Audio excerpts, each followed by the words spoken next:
welcome everybody. Thanks for joining us today once again for another free webinar on the hot and so much needed topic of building programs for correctional staff wellness and other public safety staff wellness. My name is Katerina Spinaris, and the moderator for today's panel discussion and the founding director of Waters Correctional Outreach. Before we proceed, I would like to suggest you check out desertwaters.com about more free offerings and other services that we provide to support your efforts in building correctional staff wellness. And you can also check us on social media. So today's presentation is going to be a follow-up from last month's presentation, which was on reflections on building successful staff wellness programs. And we did not go through all our questions, and due to the high interest in this topic, I asked our panelists, Bob Bowen and Stephanie Rollins, if they would be willing to come back and do a part 2 to cover the rest of our topics and questions. And they very graciously agreed to do that. So we have them again with us today, and we're going to talk about what their experiences have been building such successful programming in spite of the challenges and the obstacles we all know are there, especially when people first start breaking ground. So I would like to introduce them to you, and then we're going to dive right in. So Bob Owen has nearly 3 decades in the corrections field. He began his career in 1988, and the rest is history. His work includes 2 states, 6 facilities, and all levels of security. Bob has developed and piloted numerous successful programs. This includes a comprehensive wellness program serving over 13,000 corrections employees. Bob loves his kids, grandchildren, his cats, and his Harley Davidsons. He enjoys a good adventure and is known to show up in somewhat obscure places just to say, "I've been there." Bob is especially grateful for the mission of the WCO and is happy to serve on its executive board. Thanks, Bob. We appreciate you. Stephanie Rollins is Desert Waters' Chief Innovation Officer. She has 12 years of correctional experience with specific expertise in the area of developing, implementing, and overseeing staff wellness programming in large correctional organizations, including building and deploying a trauma response unit for staff. She previously served as the staff wellness program administrator for a large state correctional system. In addition to her involvement with Desert Waters, Stephanie serves as a consultant for correctional wellness and training and as director of workforce wellness for a large state child welfare agency. She holds a Master's of Science degree in Criminal Justice Sciences from Illinois State University. And before we start with our panel discussion, I would like to invite you to post your questions in the chat. And at the end, Bob and Steph will cover as many as we can. We want to honor your time and close on the hour, but we'll be available for another 15 to 20 minutes to cover any additional questions or points you may want to make. And you're welcome to go anytime you need to go and want to go. So also, I want to let you know that we're recording this session, this webinar, like we always do, and it will be posted on our YouTube channel, where also you can find last month's part 1 of this series webinar, and you can watch that if you didn't before. And so welcome, Stephanie, and welcome, Bob. So as a kind of review of our time last month, I had 2 takeaways that stood out very, very strongly in my mind. One was the importance of not feeling like you had to figure it all out and have everything down pat before you dove in and started providing and practicing and experimenting with our staff wellness programming. That the need was so great, people were literally dying, that you guys got started and said, hey, we're going to keep building as we go on, not wait till we have it all perfect before we launch it. So that was important to me to hear. And the other part was the importance of selecting the right people for the wellness team, that it's critical, can make it or break it, who you have on the team. So based on those thoughts, let's continue with our next topic from last time. What would you say were any additional big notable ingredients that made this program sustainable? Because you started around 2017 and your program is still going strong and probably increasing and flourishing. So what are sustainability ingredients that you would identify? Yes, so for us, we began right away memorializing the effort. We put a team together that included uh, wardens, team staff wellness team members, mental health professionals, policy writers, and right away, I'd say within the first year, we began to write policy that covered the requirements of the staff wellness effort. It outlined how people would be selected. It outlined who would select them. It covered when we would mobilize, all the things that were necessary, the necessary components of the staff wellness, and corrections people, right? The corrections department, we like policy. We like to write policy. We like to have things in black and white. So right away, we went right into the policy. We did not wait.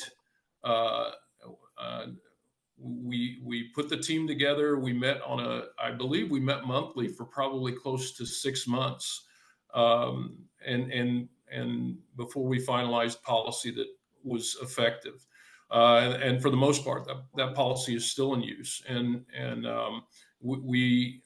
Stephanie actually, between her and well, it took the whole team, but and everybody had their specific interest or section that they were good at, where they had input to it. So, as far as sustainability, I'd say putting together a team to write policy right away to cover all the aspects: the legal side, the mental health side, the organizational side. All those things are going to be really important to keeping it up and going, so now people have a reference point. They can go back to the policy. It can be audited. Uh, all the things that we do in corrections to make sure we're doing a good job, we're now listed in our staff wellness policy, and was something that we look to for guidance. That was a huge part of memorializing. You already mentioned, Katerina, being selective about who you choose, and a lot of, well, how does that pertain to sustainability? Well, if you get the right people in place, that means the thing will endure. That means that we won't have as many mistakes that um, where people can criticize, where people can say, "See, I knew this was going to happen." So you want to get truly committed, passionate individuals. High level of honesty, high level of regard by their coworkers, and don't get in a hurry. Selecting people, we over the 18 months or so that we got this up and rolling, we really made we made just a couple of mistakes with who we picked, and I think it's because we were thoughtful about it. So I think being thoughtful and being selective on who you pick is a good start too. Um, and then as far as sustainability, we worked really hard on maintaining trust. Right, you get one shot with Hmm. this, with anything that corrections people are involved in, staff in general, and if you've gone through the CF2F, or if you've paid any attention to fatigue in the corrections environment, trust is a big issue. So making sure that everything you're doing is above board, is transparent, that people can see what you're doing, that there's no hidden agendas, that trust will help keep your program and your effort pure, and keep it from faltering, in the long term. So for me, I think those were the really primary parts of building the program and keeping it sustainable. Thank you, Bob. Very, very good. Stephanie? Yeah, I think that all of those things are definitely, the top things that you want to think about when you're thinking about sustainability. I tend to break them down into two categories. You have your priorities that are process side, which is, that's your policy, that's your SOP, that's the way that you're going to go about doing this. And then you have your people side, which Bob, touched on, that is so important. That really is what will determine the success or failure of the program. I can't emphasize that enough, just like he did.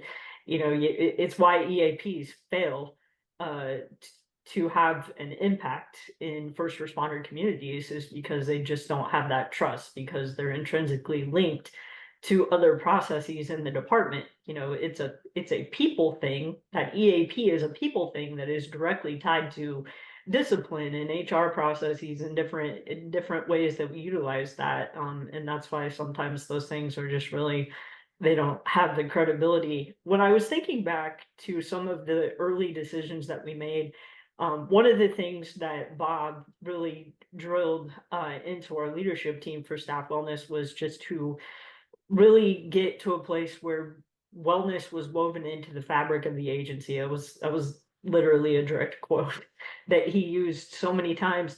And I was thinking back about how really that was a huge factor in the sustainability of the program.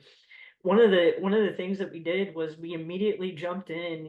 Strategic planning seems to be all the rage. It's, in government agencies, about, develop your strategic plan, have these milestones, have these deliverables, you're moving forward. The first thing we did is we put the wellness program on the strategic plan of the agency.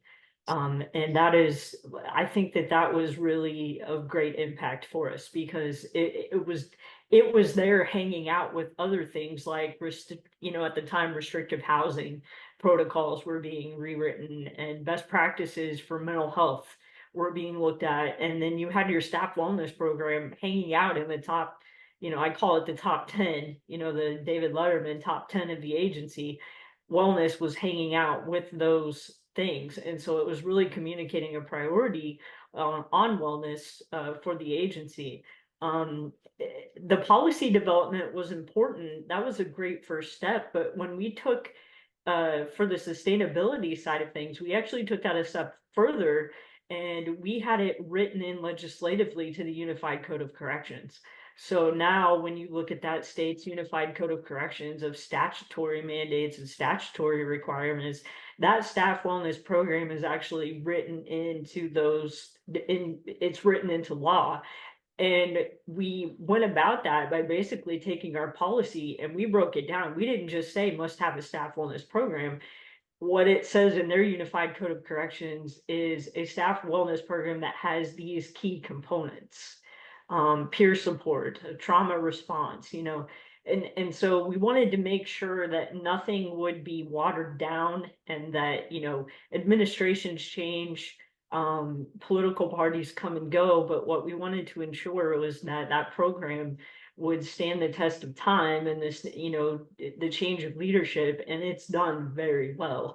It has gone through several administration changes since its inception, and it has, in my opinion, only gotten better. And a lot of that is we just laid a really good foundation through the things that Bob listed, and just building upon those things over time. So I think, again, that goes back to the very essential ingredient of having the right people, making sure that you have people that are looking at the people side and people who are looking at the process side, and making sure that the two can integrate successfully. Thank you. My goodness, lots to think about here. And I know chat questions that started coming in. We'll be addressing them later. Thank you for doing so, engaging. So I'd like to kind of change the topic a little bit here. We spoke last time, or rather you brought up how it was kind of a bit of a wake-up call or shock or reality check when you realize that the people that were absorbing, especially higher level people on the team, absorbing the heartache of the whole state's correctional workforce, and how that was weighing on them and affecting them and impacting them in ways that were not pleasant.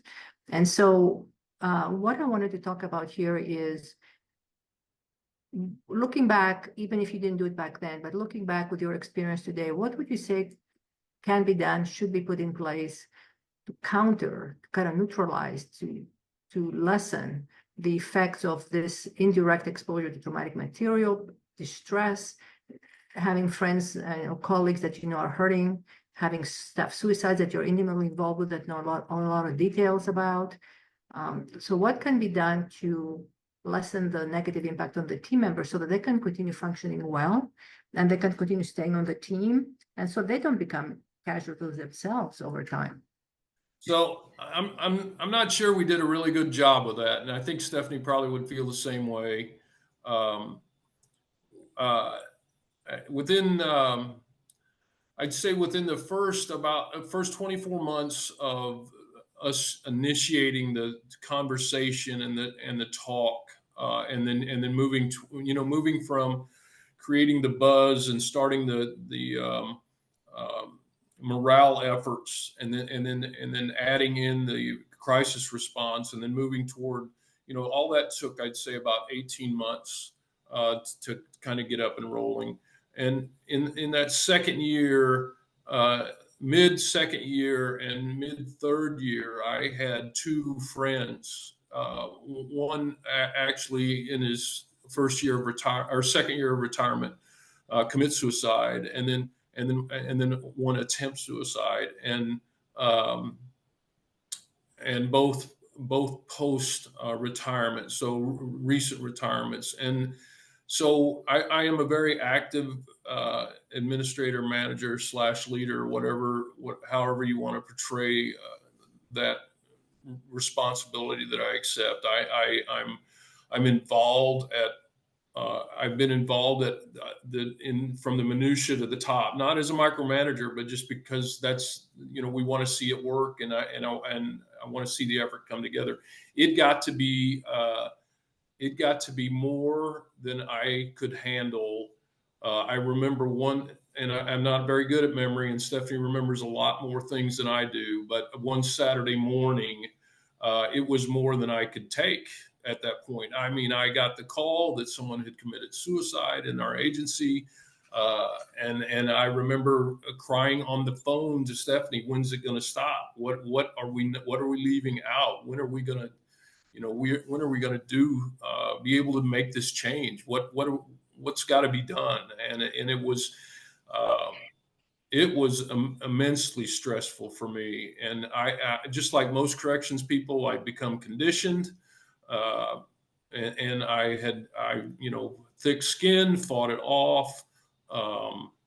But it had got to be too much. We had a long stint of suicides, way beyond averages. And I think that that kind of opened our eyes a little bit at the point where the guy who's not supposed to be flustered about it is. I think that's when we start to go, how are we going to address the staff? And we began addressing staff through caretaker fatigue, or pick your moniker for it. But we talked about it with staff. We had some training, some side trainings with people.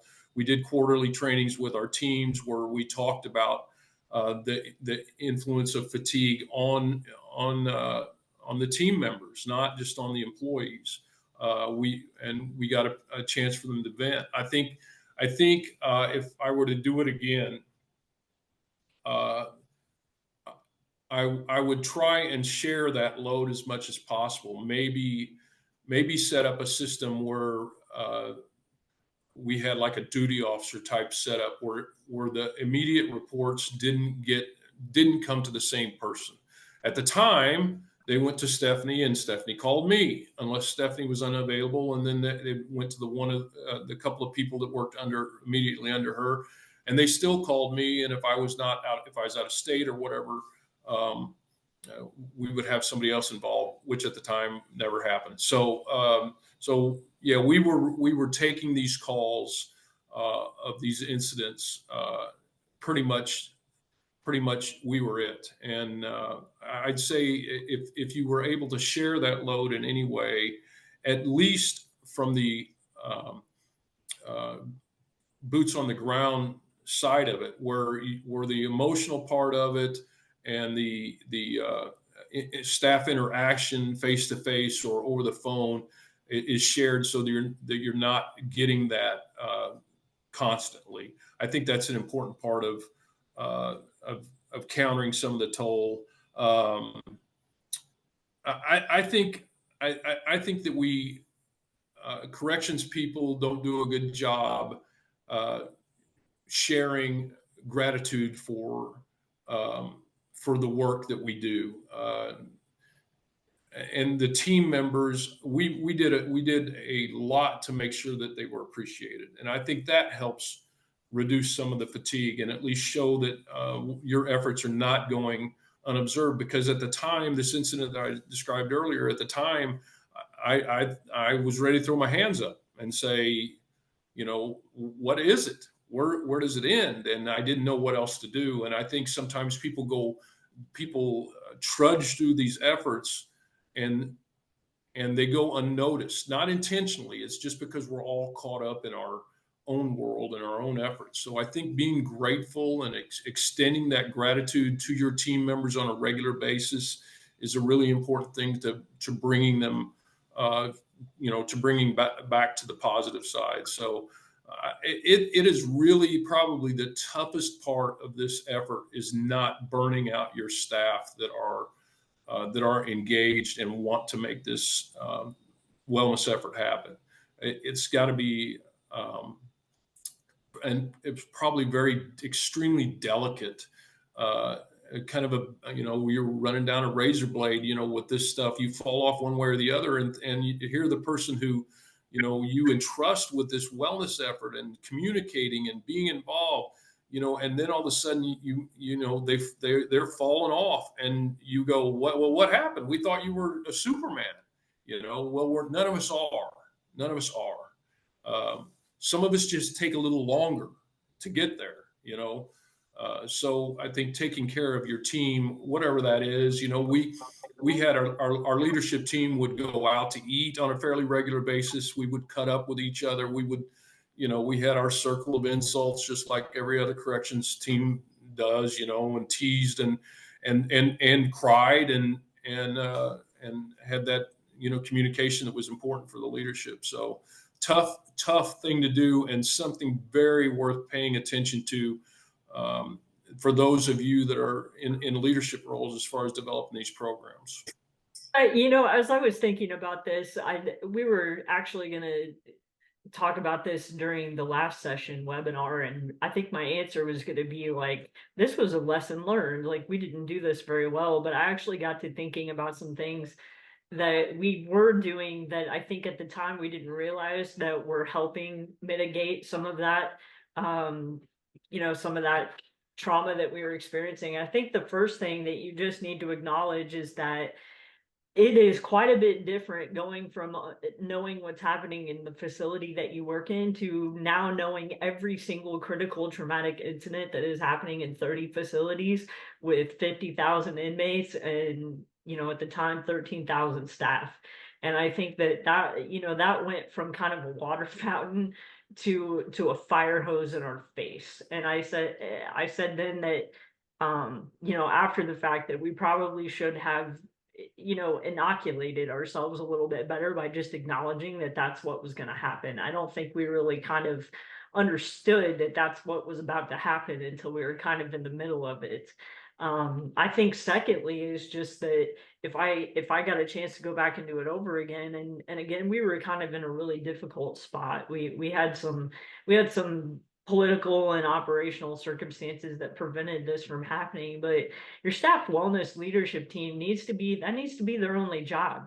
Trying to do that double duty, trying to deal with what we were dealing with and holding down a full-time position within the department at the same time was really difficult.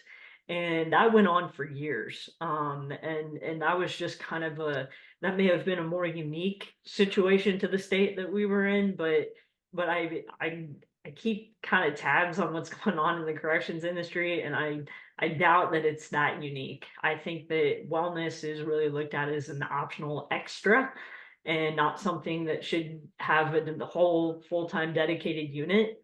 And that's really going to cut down on the longevity of your team members. And it's going to cause people to burn out very quickly. And, Bob talked about that Saturday morning. I remember I got to the point where, I would get a phone call about a staff suicide, and I would immediately just become angry at the person. I lost my ability to be empathetic about what had just occurred. Because after you deal with 15, 20, I mean, just under my tenure, I think we dealt with around 46 or 7. And I remember thinking, doggone, they just did this to their facility. Like, how selfish, were they that they just caused their coworkers and their families, and like, I was mad at the person. And then I was mad because it meant working on my weekend and asking the team to work on their weekend when I knew that everybody was exhausted. And I think that for me was kind of a wake up call that, like, I've I've turned from the normal emotion of sad and heartbreaking and devastated to angry, selfish, and now I got to do more work. And that means that we didn't have good guardrails in for wellness. But I will say that there wasn't a complete lack of tools. One of the things that Bob referenced earlier is really where I would go back and kind of recalibrate how I looked at things. Is that when we would go and do wellness work at another facility, and let's say we had to make a 2-hour trip for an hour-long meeting, and that's what happens sometimes. We would have time to burn on the end of the day, and I remember a few times that when instead of going back home and going to the facility, which I can say this now, Bob's not my boss, but we stopped off and we had a long lunch. Or there was one particular day we were in a part of the state that had kind of a really unique park at the top of the hill, and it had a huge cross. And if you drove all the way up to the top of this park, you ended up at this cross, and you could see out, and I think they said you could see out over 3 or 4 states. And we just kind of quietly sat at the top of that park. There were 3 or 4 of us on the staff wellness leadership team that were up the top of this park. And I remember feeling guilty. I remember being like, man, we shouldn't be at this park right now. Like, we're on the clock. Like, we shouldn't be up here. Like, we're in a state vehicle. And I remember feeling guilty about it. But I look back now, years later, and I think it was those kind of things that were having us hold it together. That's how we were supporting each other, is that we would go do what we needed to do, but we had to go offload it at some point. And if I could go back and do it again, I would create more spaces for our team members to go offload some of that. The problem is that when you spend that time and you create those spaces of maybe fun team building activities, or just getting away from prison property, it's so frowned upon, due to public service, and oh, I had to get somebody to cover your post. And I would just encourage agencies to get creative and think differently about those spaces. Think differently. What is that 30-minute stop at that park really doing for the staff? What is that long lunch doing for the staff who are dealing with the slime day in and day out? And like Bob said, every critical incident report in the entire state came to my desk.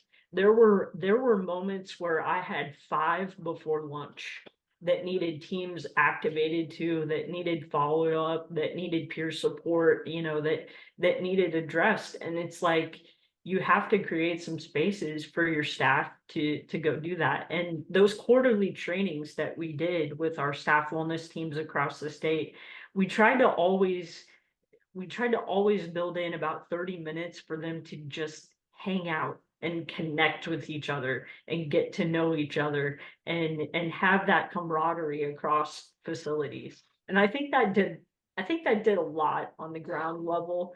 Our teams that were serving in the facilities weren't necessarily being exposed at the same rate as the leadership team.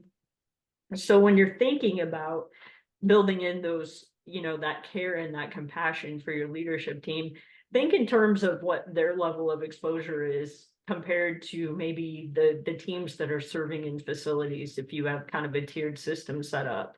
And really build some supports in for that. If I could go back and do it over again, that would have been that would have been a top 3 item in the first year. And sometimes you don't know, you don't know what you don't know. And that was definitely one of those examples. And that makes me come up with a new question that we haven't discussed before. Just getting your opinion on this.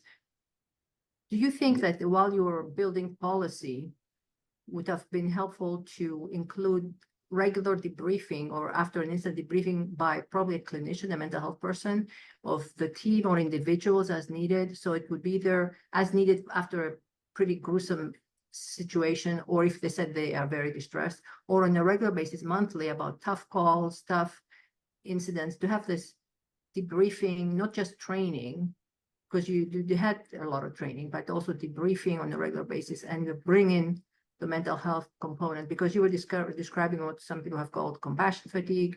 And there are a lot of indirect traumatization from knowing all those details, a lot of indirect trauma for your team, especially the leaders that saw the details. So the debrief would be something that I wanted you to comment on.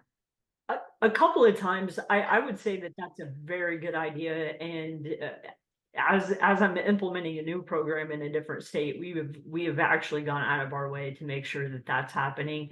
One of the things that we've done is we've contracted a mental health professional from outside the agency to do that for us for the teams. Yes. I think that builds a little bit of separation and trust and safety for the team, that individual doesn't work for the agency. That person also specializes in critical incident stress management responses, and they've worked a lot of high profile cases across the United States. They just happen to reside in our home state, and we've made use of them. One of the things that we did in corrections was if there was a really high level critical incident that our teams went and responded to, that I knew was just extra messy, I guess is the right term. We had some mental health professionals that served on our wellness team, and they did come in and they were able to sit down with a few of those teams after they went and responded to that incident and gave them space to talk. Again, if I could go back and do it over again, that would have been more regularly occurring. We kind of saved those for our extra, or just our extra acute critical incidents that we were responding to. But I would highly encourage something on a regular basis. And you still, knowing what we know, being involved in the process and in the fatigue process and in the trauma process, we still are unwilling to let go of the corrections, armor, battle dress uniform, whatever. So, I had never really thought about it until you just brought that question up, Katerina. I mean, now, and what Stephanie said, a monthly leadership debrief, where you touch on where you're at as a team leader and where your team is at and who may be struggling and who may need to break. Over the years, I've been I advocate for get a partner. When you make a decision, you should get a partner, even at the highest level. Get a partner, get somebody that you can talk it over with, that you can be accountable to and has credibility. And I think when as a group, when you partner in this effort, I think that would be very beneficial to maintaining, some of your sustainability and to reducing the load. I think it'd be a huge, and it doesn't take very long, especially when you have, for those of you that are listening, if you have an executive that is willing and is involved, I mean, it's no big deal to say, hey, these 26 people do wherever from 11 to 1 on this date, and people can show up, right? It's imperative that the people that give the care are taken care of as well. So Exactly. You need a team to support the support team. They need care also. Otherwise, they will end up casualties just like everybody else. And what is in a traumatic event for one person or very distressing may not be for another. So it's really hard to gauge objectively what buttons are being pushed. That's why I think having a regular debrief and a regular opportunity to have one-on-one time with a clinician would be important to discuss those unique things. So now let's go to a little more cheerier topic of looking back on all those years and all the hard work you put into this on top of your regular job, like you've noted, Steph. What would you say was or is your most satisfying accomplishment looking back? So I think for me in the years and time that I've spent in corrections, the one thing that I think I feel best about is when somebody I haven't seen in a while, I see on the street, or I meet at a restaurant, or maybe at a training or an event or something like that, and they remind me of something. They say something like, "Hey, you remember when?" And I think the greatest pleasure in this effort was I've made a lot of lasting friendships with people that are really, really committed to this effort. And still to this day, every now and then I drop a text to somebody I haven't talked to in a while. We may be 150 miles apart. We follow each other on Facebook. We tease each other about what our kids are doing, or what our cats are doing, or whatever people are doing. I have a fat cat. Everybody in the state knew I had a fat cat. He's not fat anymore. He's been on a diet, and he's appropriate. But there was a time everybody in the state knew his name and knew he was fat. And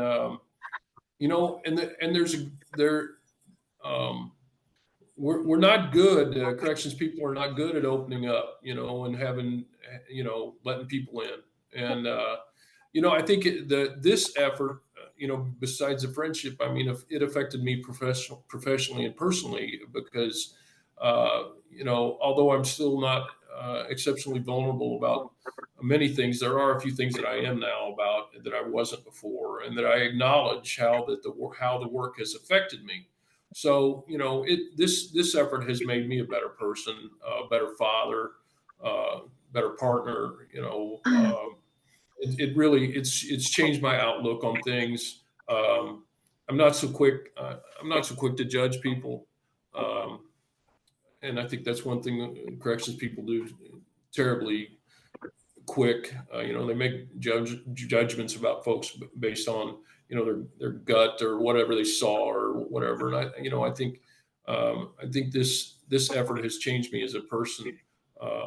And my kids have noticed, my friends have noticed, and it's been a good thing. And I wouldn't trade it for the world. So. Right. I still remember the week that we spent in Colorado, Katerina, and Thank you. I mean, one of the things I vividly remember. So most things I don't vividly remember, but that one I do. And so yeah, I'd say the fact that the effort to bring this to other people has changed me as a person. I think that's probably the one great thing about it. Awesome. So more compassionate, maybe, towards others and yourself as a result of this effort? Yeah, I'd say I never got rid of the. I've always been a compassionate person to others, but I have not been to myself. And Wow. anyway, It's time. Well, I'm thrilled, Bob, that you can do that towards you and be kind to yourself. That's awesome. That's healing time. Thank you. Thank you for showing us your humanity.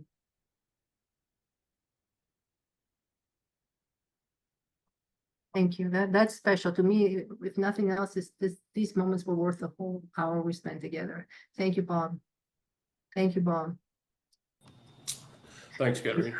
It's time. It's time. Steph, it's your turn. Bob's cat's name is Kevin, for anybody who wanted to know the secret of his fat cat's name. Kevin also had a large Facebook following, and Bob was gifted many pieces of artwork with his cat's face on it over the years as well. Kev was more of an icon of staff wellness during our years together. I would just echo that too, is that probably the relationships were the most unexpected and kind of most satisfying accomplishment, is that I met people that I never would have met that have become some of my closest friends and confidants over the years, and I would have never met them if not for staff wellness. We literally had no reason in life for our paths to cross. And so I think that with any program that you grow with, or anything that you start with somebody, with somebody else, you bond. I hate to use the word, we trauma bonded too. But we also bonded over just some of the things. Bob talked about our trip to Colorado. We bonded over, really dumb things, but we also bonded over really deep things. And I remember specifically going back to the hotel after the first day of corrections fatigue to fulfillment training, and we were there to be trained, but we thought we were going to have a good time too, in the evenings. I remember after that first day, we all were having a moment, and we did have a lot of fun that week, but we were all having a moment where what we were doing and why we were doing it came into such a direct focus. That first day, that will be a moment that I never forget. And maybe that is my most satisfying accomplishment, is that there were 15 people that were seemingly picked at random that were in that room because we knew their character and we knew their work ethic and we knew they were good people. We knew those things about them, but they were coming from all across the state with many backgrounds of experience. And those 15 people, I think at the end of that first day in Colorado, had a very poignant moment where we realized why we were here, and we knew what the mission was, even if we didn't know how we were going to go about it. And I think that was maybe my most satisfying moment, was realizing that those people that could make this happen were there, and we were going to walk out on Friday committed, and going back to, and it didn't matter what the naysayers said, it didn't matter what people thought of us, didn't matter. We knew what we had experienced, and we were hungry to go back and share it with the people that we worked with. And so I would say that ranks right up there. And just I want to say that on a personal level, even when I started this, when Bob found me, so to speak, I hated correctional administrators. I did. I had been burned by some. I had watched them treat some people pretty poorly.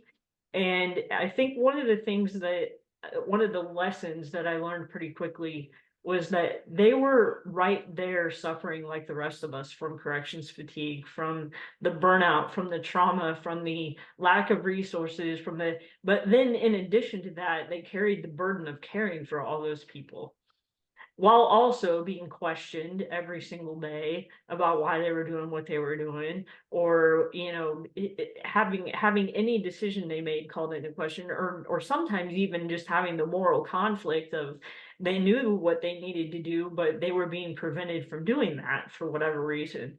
And so I would say just that maybe another personal satisfying accomplishment was I learned in those staff wellness leadership years to have a little more compassion for those administrators. I think I was so burnt out when this started that I literally thought their only job was to show up every day and think of ways to make me miserable and the workforce miserable. And I think I learned through interacting with them and just talking to them in their offices and sometimes just being, you know, choke collar ganked by Bob a couple of times when I needed it. To think about where they were coming from too, and just having those gracious assumptions for them that they were doing the best that they could. And I think that perception shift uh really changed a lot of things in how I make decisions and how I strategize and how I think and how I interact with those people at the leadership level. Wonderful, wonderful. And one thing you alluded to earlier was compassion towards self. And one of the things we are trying to do, like in the course of Fatigue to Fulfillment, is show people how they ended up where they ended up, places where they don't look too nice or they don't act too nicely. And when you understand how you end up from A to Z and the roadmap and makes sense, you think, oh, no wonder I turned this way. And there is a way out of this. There is hope. I'm not stuck with myself in this ugly mode, so to speak. So great. Okay. Bob, any thoughts about any unexpected outcome? Because Stephanie kind of addressed that already. Did you have anything that was unexpected that came up as a result of all this? You know, Stephanie and I have talked about it many times about how lucky we were. We got lucky in a lot of ways. I don't think for a moment that either one of us thought that it would reach the level that it did. Um, and when you began when you set your process up, when you're selective and you start um, thoughtfully and not helter skelter, and it's planned, and we always had what our next step was. For me, probably the most unexpected thing was that it ended up being a grand success, and that people that people came up to me, that I saw in facilities, or that came to central office and said, "Man, this is the greatest thing I ever went through." And I think that was for me.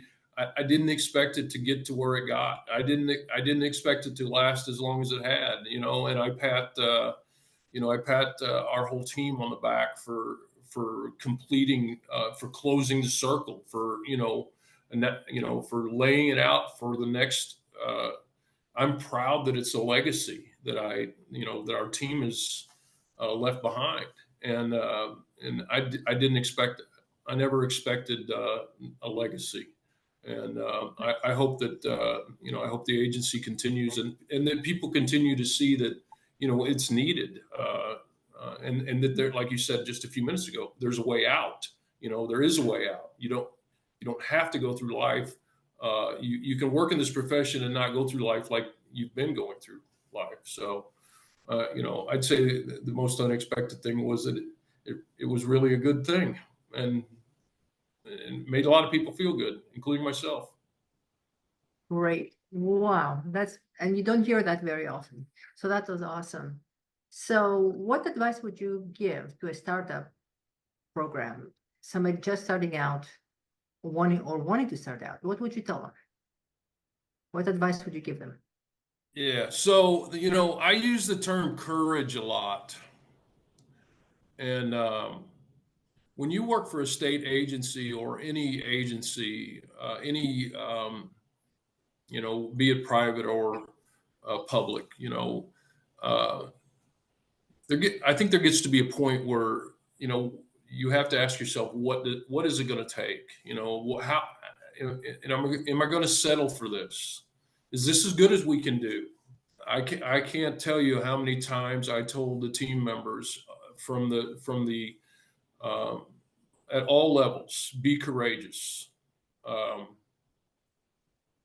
I told executives that, be courageous. This is something that we have to do. This is something that needs done. Um, you know, you can't continue to pick your way through something. and let people be negatively impacted by by this important work that is statutory and that this citizens of the state or your state expect you to complete. People that work in corrections keep the bad guys behind a fence so they can sleep at night. Imagine, the courage it takes to do that, and we don't have the courage to say our staff is struggling and we need to do something about it. So, pick up the banner, and especially if you're an executive or an administrator on this, on this webinar right now. I would encourage you to bear down, and that's be courageous, bear down. I've said that lots of times to people, and that's how you get it accomplished. That's how you get from saying, what do we do, to this is what we've done. So I think being courageous is an important part of it, and doing it right, keeping it above board, being transparent, being ethical, not applying personal opinions, not deviating from the mission because you feel like you could benefit from it. One of the first things that we did right away was we eliminated the ability for staff to use their participation in this program as part of their resume, so that there was no resume building based on the staff wellness effort. It was purely based on their desire to do something good for their coworkers. So doing it right and having the courage to get out there and get after it, I think, are the two things. All right. Sounds very good. Steph, what's your response? And then we'll wrap it up at that point. And yeah, I think when you're talking about wellness programs, I think advice for startup programs is start the narrative. The narrative is all roads lead back to wellness. If your agency is suffering from retention issues, I guarantee that there's a road back to culture and collaboration, cohesion, and all those things, compassion from the agency, of the way that their workplace conditions. All roads go back to wellness. When we're thinking about, I saw a question in the chat. This is not the question, just the topic in the chat. When you're thinking about your use of force, if you're experiencing use of force issues, there is a road there that leads back to the employee's wellness and well-being there, how they're interacting with the population, how they're interacting with management, how they're how administrators are interacting with their staff. I think really when I thought about every correctional issue that has been on the forefront of the industry for the last decade, there can be a case that is made that all roads go back to wellness. And so I think it's just been one of those things that's been like an extra, we don't have to do that type of thing, has been the attitude towards it. And I would just encourage, startup programs to start pointing out vocally, start the narrative vocally that, wellness programming, putting resources in place for staff, having training and education that promotes their well-being, and watch those other areas be impacted in your agency for the better. And also, I'm just going to repeat, something that Katarina said at the top of this webinar, which was, if you're going to wait for everything to fall into place very nicely, you might as well just get off the train, because you're going to have some train wrecks that you're going to have to fight through. You're going to have some things that don't go according to plan. You're going to have some things that you think are freaking genius, but you get it on the ground and you're like, this is the worst idea ever. Like, we need to stop it immediately. And I would just encourage you, like, don't commit to the madness because maybe it's something you pushed. Be willing to let things go, be willing to say, this isn't working, we're done with it. Be willing to say, hey, we're going to get creative, we're going to try this thing now. And all of that goes back to what Bob just said about courage. It does take a lot of courage. These programs were not popular when Bob and I started this. People were literally, there were jokes, there were cartoons, there were all kinds of things that circulated, and you know what, we laughed right along with them. And here we are 7, 8, 9 years later, depending on where you determine that we started, because there were things that were operating years ahead, that we didn't realize were wellness efforts. But we look back on it now and think, I can see of that agency, their suicide data dropped. They were averaging 8 or 9 a year, and last year I think they had 1. And so that right there is reflective of success. And no, we didn't have all the answers when we started out. Don't feel like you need to do that. One question that came up a couple of times, and people asked for copies of the policies that you had. I don't know if they're available to other departments.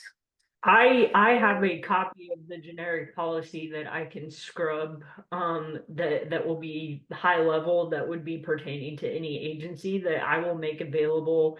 Katarina, do you want us to send that out mass email? I can make that available to them, yes. Yeah, sure, absolutely. When amending policies, whether the staff wellness was discussed as relating to use of force or contraband in control issues, if that was tied, these two things were tied together, like staff wellness has something to do with those occurrences of use of force incidents or bringing in contraband. Was that ever addressed explicitly? It was not, but I can, there's been a lot of studies that that tie facility operations to staff morale and wellness, and in fact, there's several groups that have done studies on that, and my contraband, bringing contraband into a correctional facility or penal institution is something that's difficult to explain why staff do it. Sometimes it's due to pressure. Sometimes it's due to they're unethical, or there's a whole host of reasons. I'm not sure that would be tied to the wellness effort as much as like what Stephanie had mentioned earlier. Use of force, I think, goes down. That I think there's how we address the offender population, how we address staff. I remember a particular incident where early on in this effort, we had multiple staff members use pepper spray on an individual that was in a wheelchair. They could not get up out of the wheelchair, and I thought to myself, good gosh, where have we gotten? What has caused this? So I think that there is definitely a tie to offender and staff morale and satisfaction when staff are mentally and emotionally happy. So I'm not sure that it's tied to contraband issues, though. Okay. Anything you want to add, Stephanie? I would just say, as far as policy, like if there was going to be any direct correlation, it was that those were definitely a part of the list of critical incidents, that we would respond to. If there was a specific level of use of force, or something pertaining to that, that would be something that our wellness unit would respond to. One of the things we talked about in peer support, when we were training our teams, was just that, like, I'm just in full transparency. Like, you all know, in your facilities, you work with people long enough, who's on a hairpin trigger. You know who those staff are that are reactive and maybe overreactive, and don't think, they get caught in the amygdala hijack, if you will. And what we really tried hard to do is instill in our peer support teams, like, hey, be talking to those individuals, like, encourage them to come out to a wellness offering, encourage them to attend a CF2F class, encourage, can you make time to go discuss with them, and just kind of, try to point some of those individuals in the right direction. But as far as policy, the only interacting component that we had was that those were just a list of the critical incident types that we would respond to. Less, not on the contraband side at all, but just the use of force side. All right, very good. Thank you. So let's see if we have any other questions or maybe any spontaneous questions that anybody else have. Okay, well, we thank you very, very much for your time and your attention, and we'll be editing this video and posting it on our YouTube channel, and you can watch the prior one too, and one after that also if you would like.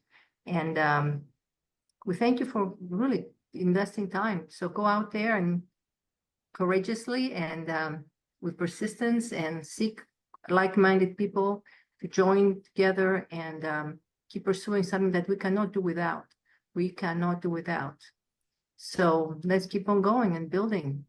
And we'll see you hopefully next month. The plan for next month is to have a couple that share their story. So it's addressing correctional family wellness. And you can read also the last issue of the June issue of the Correctional Oasis, and you'll see 2 articles by that couple. And they'll be our guests at the end of July. I think the July 25th, that's the date. And after that, we planning on having another webinar on the 22nd of August. And I will let you know later who is with somebody very popular. So thank you. We bless you all, and we thank you for the work you do, whether retired or active or whatever. Thank you for the work you do. We love you. That's why we're doing all this on our end. So take care, and we'll see you hopefully at the next one. Thanks. Bye-bye.